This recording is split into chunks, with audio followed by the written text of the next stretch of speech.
اعوذ باللہ من الشیطان الرجیم بسم اللہ الرحمن الرحیم۔ سیرت رسول کی 11ویں قسط، مسجد نبوی کی تعمیر۔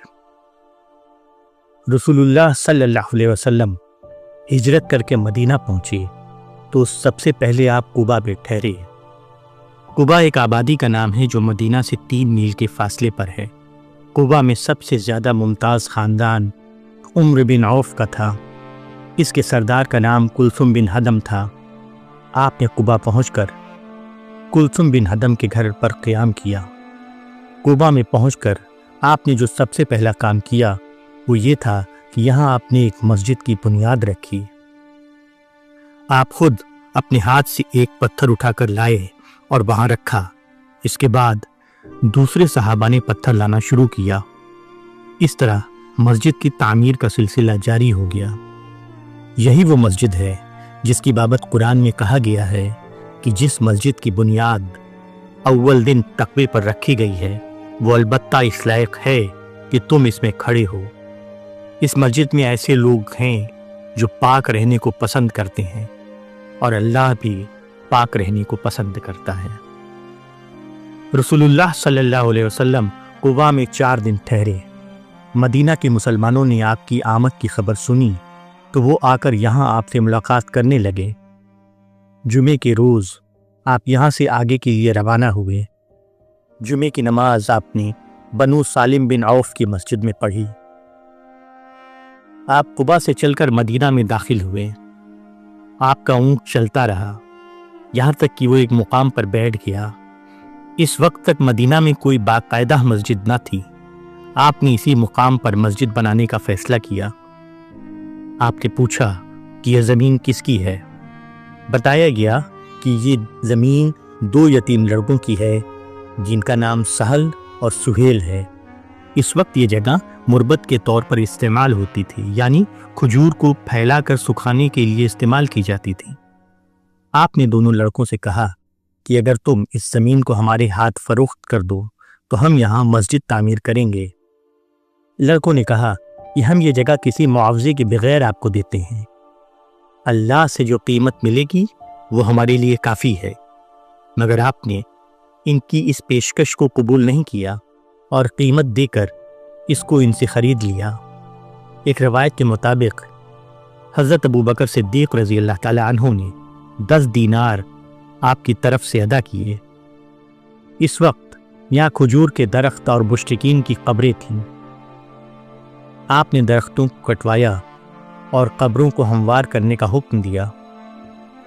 جب زمین صاف اور ہموار ہو گئی تو مسجد کی بنیادیں کھودی گئیں۔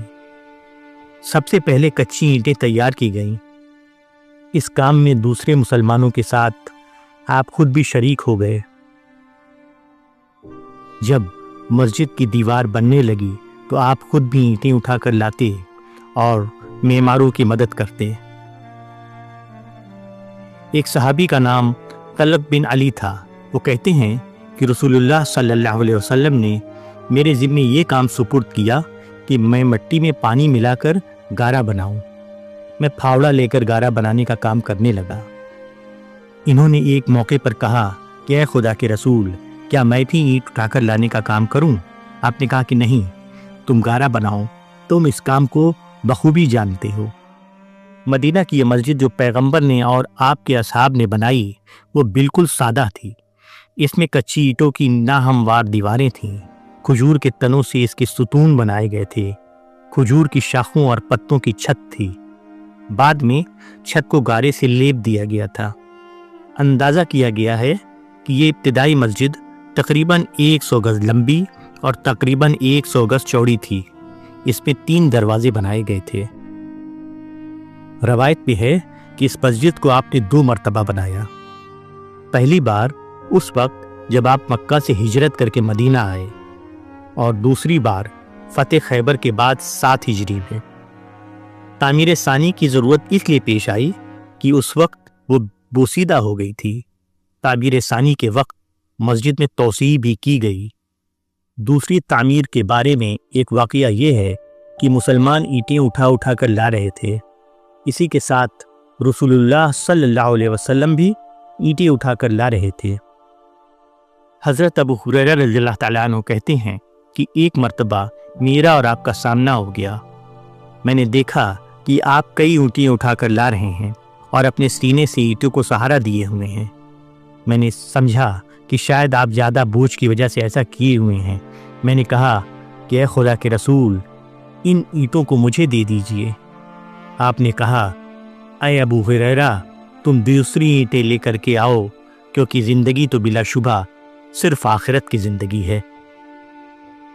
مواخات یعنی بھائی بھائی کا بنانا۔ مکہ سے ہجرت کر کے جو مسلمان مدینہ پہنچے، ان کی حیثیت نئے شہر میں پناہ گزینوں جیسی تھی۔ ان کی آباد کاری کے لیے رسول اللہ صلی اللہ علیہ وسلم نے وہ طریقہ اختیار کیا جس کو مواخات یعنی ایک دوسرے کو بھائی بنانا کہا جاتا ہے۔ ابن اسحاق کہتے ہیں کہ رسول اللہ صلی اللہ علیہ وسلم نے اپنے اصحاب سے کہا کہ تم لوگ دو دو شخص اللہ کی راہ میں بھائی بھائی بن جاؤ۔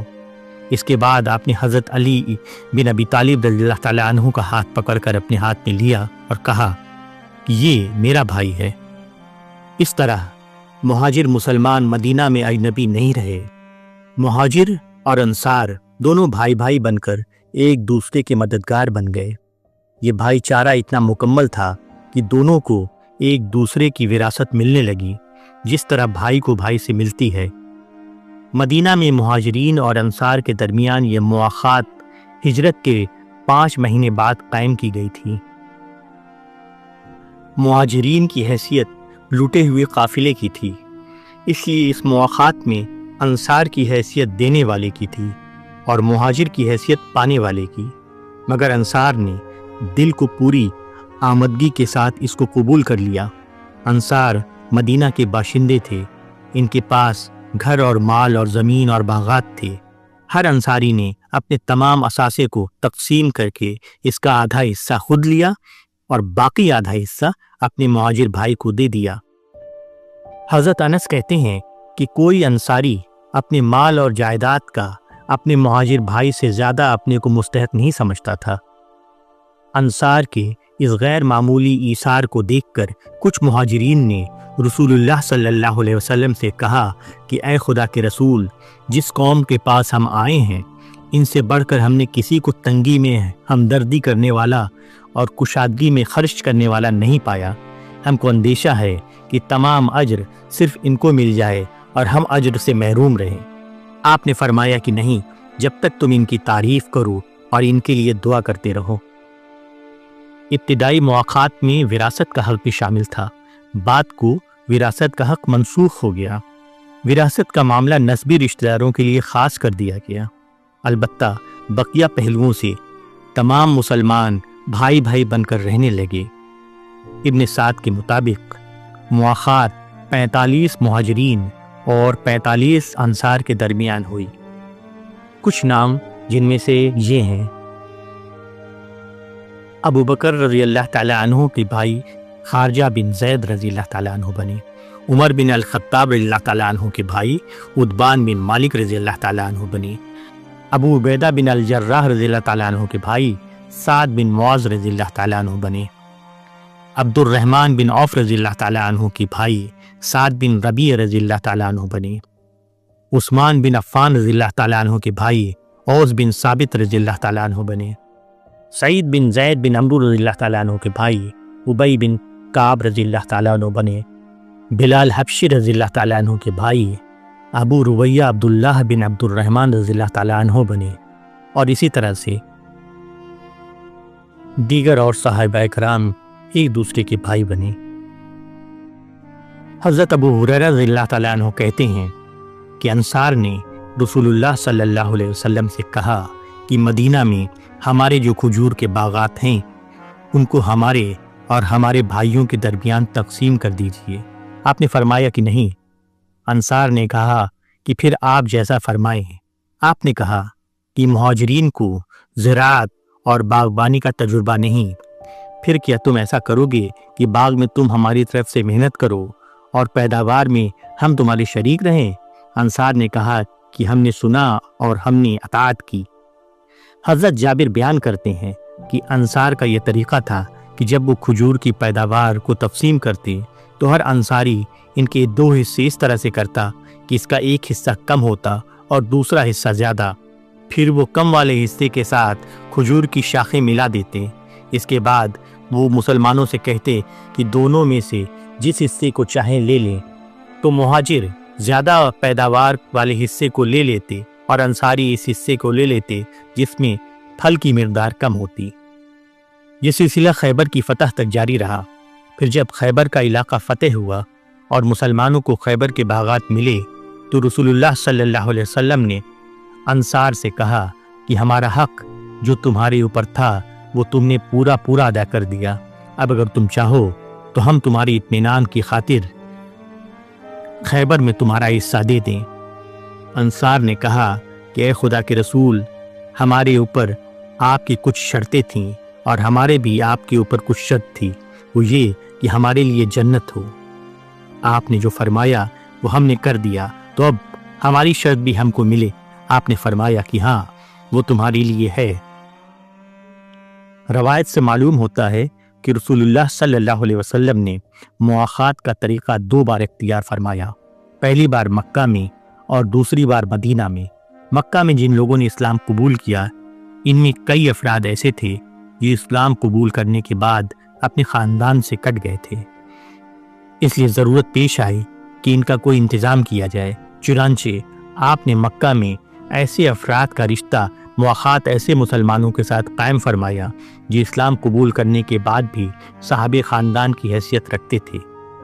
یہ پہلی مواخات مہاجرین اور مہاجرین کے درمیان ہوئی۔ عبداللہ بن عباس رضی اللہ تعالیٰ عنہ بتاتے ہیں کہ مکہ میں رسول اللہ صلی اللہ علیہ وسلم نے زبیر بن العوام اور عبداللہ بن مسعود کے درمیان مواخات قائم فرمائے۔ اسی طرح زید بن حارث کو مواخات حمزہ بن عبد المطلب کے ساتھ قائم کی گئی۔ مصعب بن عمیر کی مواخات سعد بن ابی وقاص کے ساتھ وغیرہ۔ مواخات کا طریقہ دوسری بار ہجرت کے بعد مدینہ میں اختیار کیا گیا۔ یہ مواخات مہاجرین اور انصار کے درمیان تھی۔ مدینہ اس زمانے میں ایک قصبے کی حیثیت رکھتا تھا۔ جب وہاں مہاجرین آئے تو ان کے آنے سے پناہ گزینوں کو ایک بڑا مسئلہ پیدا ہو گیا۔ اس وقت آپ نے مواخات کا طریقہ اختیار کر کے اس مسئلے کو حل فرمایا۔ مواخات نے صرف یہی نہیں کیا کہ کچھ بے گھر والوں کو معاشی مسئلے کو حل کیا، اس نے اس بات کا عملی مظاہرہ کیا کہ اسلام میں اصل تعلق دین کا تعلق ہے، بقیہ تمام حیثیتیں اضافی ہیں۔ چھوٹا اور بڑا، غریب اور امیر، گھر والا اور بے گھر والا، سب اللہ کی نظر میں یکساں ہیں۔ تمام مادی اور سماجی امتیازات کو مٹا کر انہیں دین کی خاطر ایک ہو جانا چاہیے۔ مدینہ میں 2 عرب قبیلے اوس اور خزرج آباد تھے۔ اس کے ساتھ وہاں یہودیوں کے بھی کچھ قبیلے تھے جو اقلیت کی حیثیت رکھتے تھے۔ جو لوگ عربوں کے مقابلے میں علم میں آگے تھے، اسی کے ساتھ وہ لوگ تجارت کرتے تھے۔ اس بنا پر دولت کے اعتبار سے بھی وہ بڑھے ہوئے تھے۔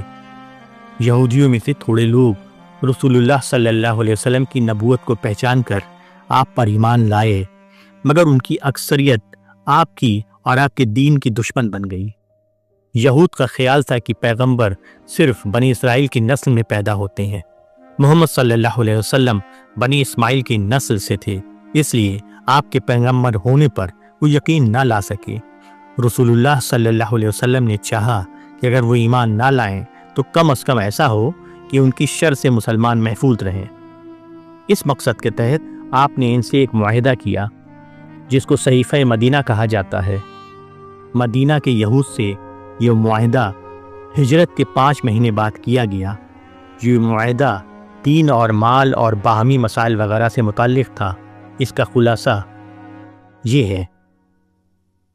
بسم اللہ الرحمن الرحیم۔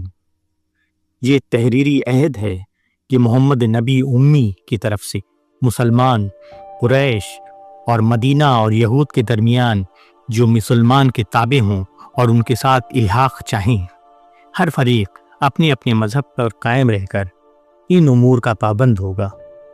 نمبر 1، قصاص اور خون بہانے کے جو طریقے قدیم زمانے سے چلے آ رہے ہیں وہ عدل اور انصاف کے ساتھ بدستور قائم رہیں گے۔ دوسرا، ہر گروہ کو عدل اور انصاف کے ساتھ اپنی جماعت کا فدیہ دینا ہوگا، یعنی جس قبیلے کا جو قیدی ہوگا اس قیدی کو چھڑانے کے لیے زر فدیے کا دینا اس قبیلے کے ذمے ہوگا۔ تیسری چیز، ظلم اور ستم سرکشی کے مقابلے میں سب متفق رہیں گے، اس بارے میں کسی کی رعایت نہ کی جائے گی، اگرچہ وہ کسی کا بیٹا ہی کیوں نہ ہو۔ چوتھی بات، کوئی مسلمان کسی مسلمان کو کسی کافر کے مقابلے میں قتل کرنے کا مجاز نہ ہوگا، اور نہ کسی مسلمان کے مقابلے میں کسی کافر کی کسی قسم کی مدد کی اجازت ہوگی۔ پانچویں بات، جو یہود مسلمانوں کے تابع ہو کر رہیں گے ان کی حفاظت مسلمانوں کے ذمے ہوگی، ان پر نہ کسی قسم کا ظلم ہوگا اور نہ ان کے مقابلے میں ان کے دشمن کی کوئی مدد کی جائے گی۔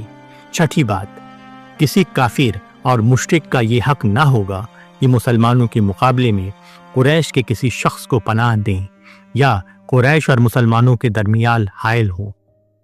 ساتویں بات، جنگ کے وقت یہود کو جان اور مال سے مسلمانوں کا ساتھ دینا ہوگا، مسلمانوں کے خلاف مدد کی اجازت نہ ہوگی۔ آٹھویں بات، رسول اللہ صلی اللہ علیہ وسلم کا کوئی دشمن اگر مدینہ پر حملہ کرے تو یہود پر رسول اللہ کی مدد لازم ہوگی۔ جو قبیلہ اس عہد اور حلف میں شریک ہیں، اگر ان میں سے کوئی قبیلہ اس حلف اور عہد سے علیحدگی اختیار کرنا چاہے تو رسول اللہ صلی اللہ علیہ وسلم کی اجازت کے بغیر وہ علیحدگی اختیار کرنے کا مجاز نہ ہوگا۔ 10ویں بات، کسی فتنہ برداشت کی مدد یا ٹھکانہ دینے کی اجازت نہ ہوگی، اور جو شخص کسی نئی بات نکالنے والے شخص کی مدد کرے گا یا اس کو اپنے پاس ٹھکانہ دے گا تو اس پر اللہ کی لعنت اور غضب ہے، قیامت تک اس کا کوئی عمل قبول نہ ہوگا۔ 11ویں بات، مسلمان اگر کسی سے صلح کرنا چاہیں گے تو یہود کو بھی اس صلح میں شریک ہونا ضروری ہوگا۔ 12ویں بات، جو کسی مسلمان کو قتل کرے اور شہادت موجود ہو تو اس کا قصاص لیا جائے گا، الا یہ کہ مقتول کا ولی دیت پر راضی ہو جائے۔ 13ویں بات، جب بھی کسی معاملے میں اختلاف پیش آئے تو اللہ اور اس کے رسول کی طرف رجوع کیا جائے گا۔ رسول اللہ صلی اللہ علیہ وسلم نے جن قبیلوں سے معاہدہ کیا ان میں یہود کے 3 بڑے قبیلے شامل تھے۔ یہ قبیلے مدینہ میں یا مدینہ کے اطراف میں بسے ہوئے تھے۔ ان کے نام یہ ہیں: بنو قینقاع اور بنو نذیر اور بنو قریظہ۔ رسول اللہ صلی اللہ علیہ وسلم نے مدینہ پہنچنے کے بعد جو کام کیے ان میں سے ایک یہ تھا کہ آپ نے چھوٹے چھوٹے دستے مکہ کے راستوں کی طرف بھیجنے شروع کیے۔ ان دستوں میں صرف مہاجر مسلمان ہوا کرتے تھے۔ ان دستوں کا ایک مقصد یہ تھا کہ مکہ کے لوگوں کے بارے میں خبریں معلوم کریں، کیونکہ یہ اندیشہ تھا کہ ہجرت کے بعد وہ مدینہ پر چڑھائی کر سکتے ہیں۔ دوسرا مقصد قریش کے قافلوں کو روکنا تھا اور ان کی حوصلہ شکنی کرنا تھا۔ دوسرے لفظوں میں یہ کہ اس کا مقصد قریش پر روک ڈالنا اور اسلامی طاقت کا مظاہرہ کرنا تھا تاکہ وہ مدینہ کے خلاف جنگی اقدام سے باز رہیں۔ ہجرت کے تقریباً 7 مہینے بعد آپ نے ایک دستہ روانہ کیا۔ اس کے سردار حضرت حمزہ تھے، اس لیے اس کو سریہ حمزہ کہا جاتا ہے۔ اس میں 30 مہاجرین شامل تھے۔ یہ لوگ سیف البحر کی طرف بھیجے گئے تاکہ قریش کے ان 300 سواروں کا پیچھا کریں جو ابو جہل کی سرکردگی میں شامل مکہ کی طرف واپس جا رہے تھے۔ بحر کے ساحل پر دونوں کا سامنا ہوا، تاہم کوئی لڑائی نہیں ہوئی۔ حضرت حمزہ رضی اللہ تعالیٰ عنہ لڑے بغیر مدینہ واپس آ گئے۔ اس کے بعد شوال 1 ہجری میں 60 مہاجر مسلمانوں کا ایک دستہ رابغ کی طرف روانہ کیا گیا۔ اس کے امیر عبدہ بن الحارث تھے۔ رابغ کے مقام پر قریش کے 200 سواروں کی جمعیت سے مٹبھیڑ ہوئی، تاہم لڑائی کی نوبت نہیں آئی۔ مسلمان اپنی موجودگی کا مظاہرہ کرنے کے بعد مدینہ واپس آ گئے۔ ذوالقعدہ 1 ہجری میں 20 مہاجرین کی ایک جماعت خرار کی طرف بھیجی گئی۔ اس کے امیر حضرت سعد بن ابی وقاص تھے۔ جو لوگ رات کو چلتے اور دن کو چھپ جاتے، اس طرح چلتے ہوئے جب وہ خرار کے مقام پر پہنچے تو معلوم ہوا کہ قریش کا قافلہ آگے جا چکا ہے۔ سفر 2 ہجری میں 60 مہاجرین کا ایک دستہ روانہ ہوا۔ اس کے ساتھ رسول اللہ صلی اللہ علیہ وسلم شریک تھے۔ آپ نے سعد بن عبادہ انصاری کو مدینہ میں اپنی جگہ مقرر کیا اور چلتے ہوئے ابوا کے مقام پر پہنچ گئے۔ وہاں معلوم ہوا کہ قریش کا قافلہ یہاں سے گزر چکا ہے۔ آپ نے وہاں کے قبیلے بنو زمرہ کے سردار مخشی بن عمرو سے اس شرط پر صلح کی کہ وہ لوگ نہ مسلمانوں سے جنگ کریں اور نہ مسلمانوں کے کسی دشمن کی مدد کریں گے۔ 15 دن بعد آپ کسی لڑائی کے بغیر مدینہ واپس آ گئے۔ ربیع الثانی 2 ہجری میں رسول اللہ صلی اللہ علیہ وسلم کو معلوم ہوا کہ قریش کا ایک تجارتی قافلہ مکہ جا رہا ہے۔ آپ نے صائب بن عثمان بن مظعون کو مدینہ میں اپنا قائم مقام مقرر کیا اور خود 200 مسلمانوں کو لے کر قریش کے قافلے کی طرف روانہ ہوئے۔ قریش کے اس قافلے میں تقریباً 2500 اونٹ تھے اور قریش کے 100 آدمی اس کے ساتھ تھے۔ انہوں نے اپنے سردار امیہ بن خلف کو بنایا تھا۔ رسول اللہ صلی اللہ علیہ وسلم چلتے ہوئے بوات کے مقام پر پہنچے۔ وہاں معلوم ہوا کہ قریش کا قافلہ آگے جا چکا ہے، چنانچہ کوئی مڑ بھیڑ نہیں ہوئی۔ آپ امن اور حفاظت کے ساتھ مدینہ واپس آ گئے۔ جمادی الاولیٰ 2 ہجری میں رسول اللہ صلی اللہ علیہ وسلم نے 200 مہاجرین کی ایک جماعت بنائی اور ان کو لے کر عشیرہ کی طرف روانہ ہوئے، جہاں سے قریش کا ایک قافلہ گزرنے والا تھا۔ آپ نے ابو سلمہ بن عبد الاسد کو مدینہ کا حاکم مقرر کیا۔ اس سفر میں سواری کے لیے صرف 30 اونٹ تھے اور مسلمان باری باری ان پر سوار ہوتے تھے۔ وہاں پہنچ کر معلوم ہوا کہ قریش کا قافلہ آگے جا چکا ہے۔ یہاں آپ نے قبیلہ بنو مدلج سے معاہدہ کیا۔ اس معاہدے کا خلاصہ یہ تھا کہ حملہ کے وقت مسلمان بنو مدلج کی مدد کریں گے اور بنو مدلج مسلمانوں کے ساتھ دیں گے۔ اس کے بعد آپ مدینہ واپس آ گئے۔